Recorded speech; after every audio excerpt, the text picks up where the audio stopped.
More news from where you live now. Half the streetlights in Norfolk will soon be switched off at nights after councillors agreed new energy-saving plans. The lights will go off between midnight and 5 a.m. It's a move it's hoped will cut electricity bills by £170,000 every year.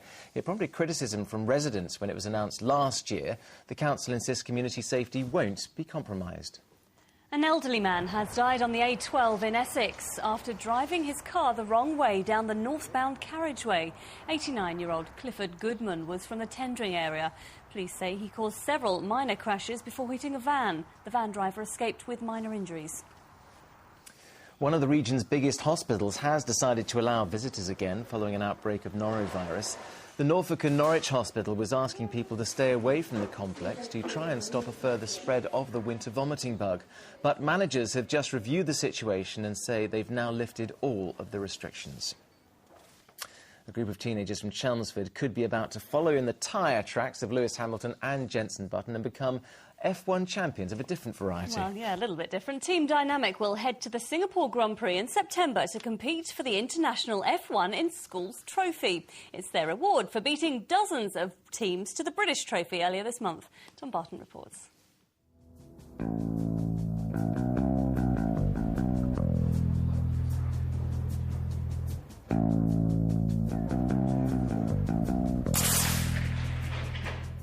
Blink and you miss it.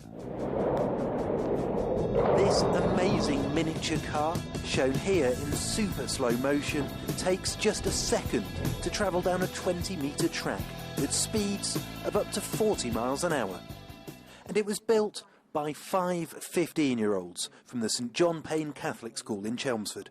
The team, called Dynamic, have just won a national competition called F1 for Schools, run by the real Formula One governing body. Oh, it was just the most amazing experience of my life. We have all worked so hard to get here and we've put so much work in, and I'm so proud of our 4 other teammates. I was pretty happy with how it ran, the time it got, but I know how we can make the car better and faster and everything. When they called out our name, we were just overjoyed. You can't really describe it. It's just one of those feelings that you just have once in a lifetime.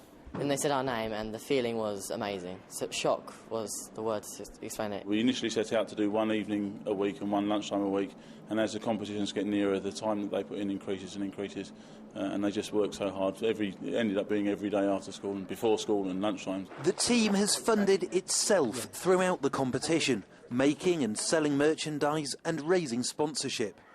But to receive their grand prize, the chance to compete at the International Championship in Singapore, they'll have to raise thousands more. Like any normal F1 team, it's impossible to do without sponsors, because you could have a really fast car, but if you've got no money, then you can't basically build it. And you're looking for more sponsorship now, because you'll need that to go out to Singapore. Because the Singapore trip is going to cost quite a lot of money, so we do need more sponsors. Their car may be small and quick, but the challenge ahead of these teenagers is massive. In 6 months' time, though, they could be our newest F1 world champions. Tom Barton, Anglia News, Chelmsford. That all looked so professional, didn't it? Yeah, it did, like Well the done. keyring.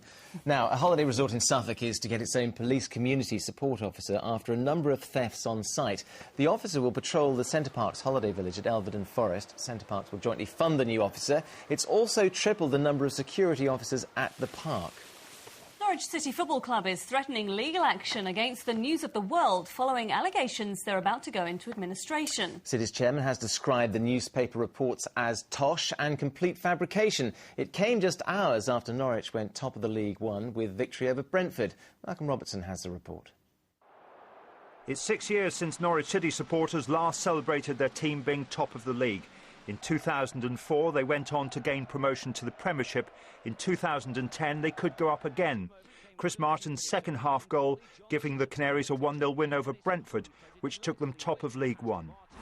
But within hours, some worrying and dramatic news. A report in the News of the World claiming the club is on the verge of financial meltdown and could go into administration by Thursday of this week. Martin Hardy's report predicted that could happen if major investors weren't forthcoming. Norwich recently announced a £5 million loss, and the overall debt is £23 million. But their response to the allegations via the club's website was unequivocal. The story in the News of the World is completely untrue. As far as the club is concerned, we consider the story as defamatory, and accordingly we have placed the matter in the hands of our solicitors and will be pursuing for damages. Interestingly, another NCFC, Notts County Football Club, are expected in the High Court this week concerning a winding-up petition over an unpaid bill.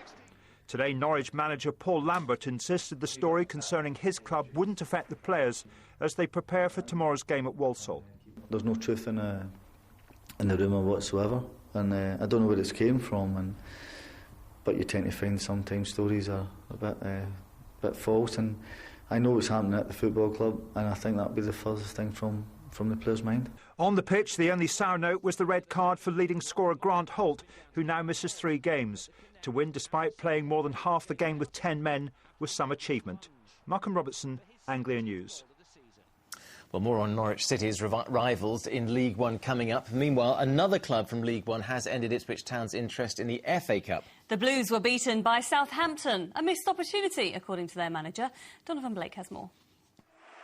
His players didn't do enough to keep their FA Cup run going, but Ipswich manager Roy Keane admitted today that he shares some of the blame for their 4th round exit. As much as I can look at the players and our preparation, I also have to look at myself, and maybe I should have done a better job on Saturday.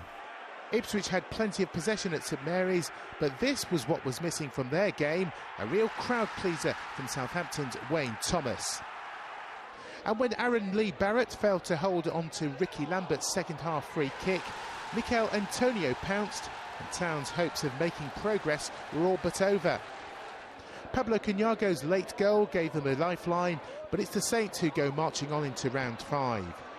Ipswich's championship campaign resumes tomorrow, as does Peterborough's, with manager Mark Cooper less than impressed with his team's defending at set pieces at Sheffield Wednesday, Marcus Tudgay scoring twice, Posh's late reply coming from Jake Livermore.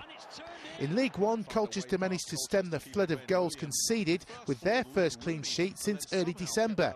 It finished goalless at Gillingham.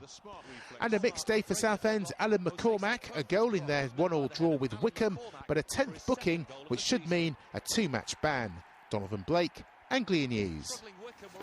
Now the region has a new world champion after victory for Cambridge's Greg Harlow at the World Indoor Bowls Championships. That was held at Potters near Great Yarmouth. The 41-year-old from Ely beat Scottish qualifier Stuart Anderson in the final to claim his first world crown.